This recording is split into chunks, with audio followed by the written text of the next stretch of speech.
السلام عليكم. كنت بلعب لعبة بابجي واكتشفت كده وانا بلعب ان ناشونال جغرافيك بتلعب نفس اللعبة. تعالوا نشوف. الهبوط الاضطراري.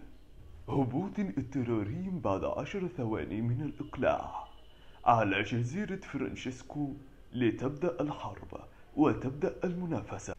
عندما أخبرني صديقي بأن ننزل من الطائرة سويا فقلت له موافق، ولكن اذهب بنا لأي بيت، أريد سلاحا وبعض من الأمتعة.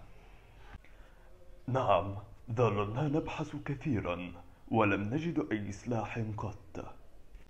نعم، كنت أبحث أيضا عن أسلحة، ولكن في حين البحث أصبت بطلقة من القناص، وطلبت من صديقي العون والمساعدة. رد علي بكل برود: إنني قادم.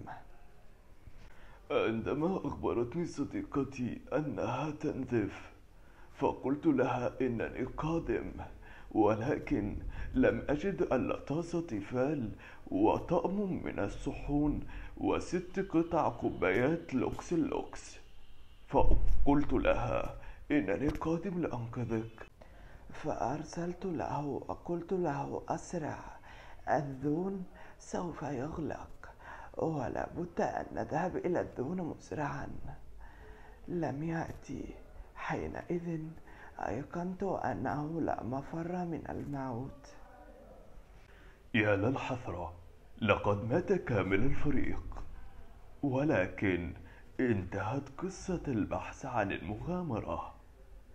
وهل سيذهب مكتشفون آخرون لهذه اللعبة أم ماذا؟ تابعونا.